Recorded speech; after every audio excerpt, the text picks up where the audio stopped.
Hello and welcome to this week's episode of That Shakespeare Life with Cassidy Cash. This is the YouTube version of our podcast we launch every week. I've decided to just go ahead and name it all That Shakespeare Life because whether we're asking did Shakespeare or finding a way to experience Shakespeare, what we do each week here on the YouTube channel is to dive into the real life and history of William Shakespeare and help you learn something new about the Bard.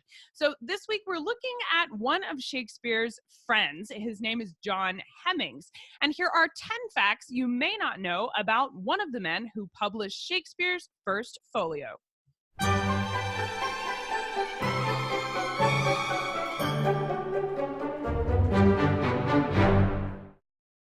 Fact number 1, John Heminges may actually be John Heming with no S. On his monument, his grave, and even inside a copy of the first folio, his name is spelled Heminge, no S.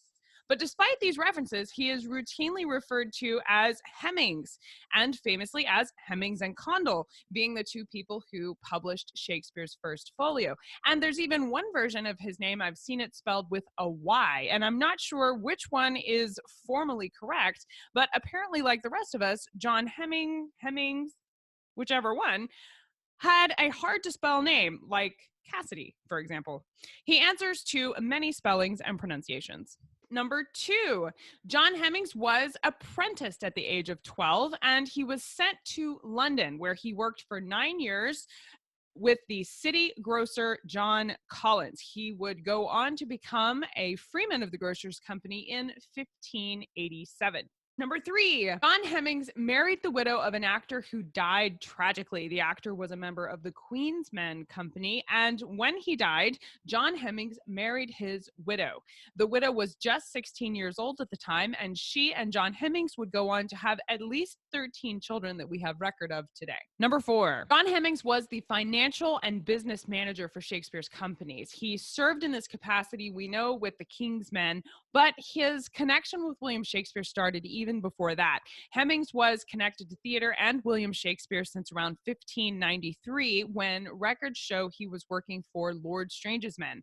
By 1594, the very next year, records show that Heminges had joined the Lord Chamberlain's men. The Lord Chamberlain's men is William Shakespeare's company at this time, and that company would go on to become the King's Men under James I. Heminges actually took over the company when William Shakespeare died by William Shakespeare's appointment and would stay with the King's Men until Heminges' death. Number 5, John Heminges was one of 3 men, along with Richard Burbage and Henry Condell, who were specifically given mourning rings in William Shakespeare's will.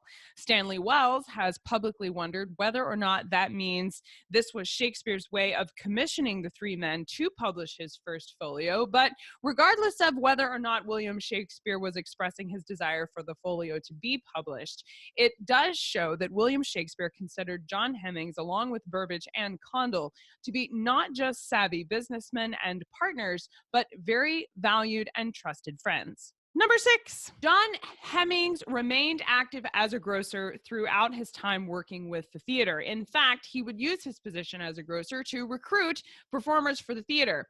Of the 10 apprentices that John Heminges took on with his grocer's company, 8 of them are recorded as performing with the playing company on stage in both roles of boys and roles of adults. Number 7, John Heminges built and operated a tavern or alehouse. It's sometimes called a tap house, but it was adjoining the Globe Theater, and he would sell alcoholic drinks to patrons of the theater. Number 8, not only was John Heminges a savvy business person, but it appears he also tried his hand at a bit of acting. Now, John Heminges was not known as an actor, so he doesn't have the good at this reputation of someone like Richard Burbage, but he did consistently act, at least intermittently, for most of his life. He's recorded in connection with the role of Falstaff, as well as the role of Corbaccio in Ben Jonson's Volpone. Historical records of performance indicate that Heminges acted well into his 50s, and the fact that he did act well into his 50s is one reason I kind of have a theory that William Shakespeare died young by dying at the age of 52, but exploring that question is for another video. Number 9, the master of the revels under Charles I and Charles II, Henry Herbert, was the deputy to the master of the revels when John Heminges was business manager for Shakespeare's company. And it's Henry Herbert's records that show John Heminges could have been the person who was the go-between from the playing company to the master of the revels. The master of the revels was in charge of approving which performances got to be portrayed before the monarchy, and it was someone that they would have had to get along with as a playing company to be accepted to do performances at court. So Henry Herbert's records showing that it could have been John Heminges that played this role. Number 10, our last fact about John Heminges is that he died in October of 1630 in Southwark. He was buried on October 12th of 1630 at the parish church St. Mary Aldermanbury.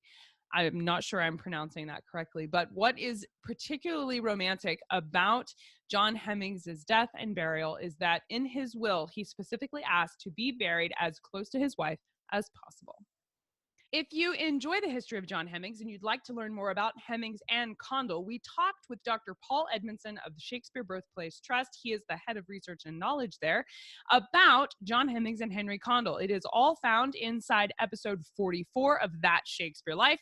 You can find a link to the podcast episode below. Be sure you click that link and check out the show notes, because while you can listen to the podcast on any of your favorite podcast directories, as well as One Tutor radio station where we've just recently been syndicated, you want to check out the show notes, because that's where I put the extra history and links to resources and books that you can read to explore the life of John Heminges and Henry Condell that much further. So if you're interested in this, check out the links below. That is episode 44 of That Shakespeare Life. That's it for this week here at That Shakespeare Life on video. I'm Cassie Cash, that Shakespeare girl, and I hope you learned something new about the Bard. Come back next Saturday. We have new videos about Shakespeare every week. And if you're just joining us, please hit like and subscribe. We would love to have you be a part of our community here on YouTube. Thanks for watching, and I'll see you next week. Bye-bye.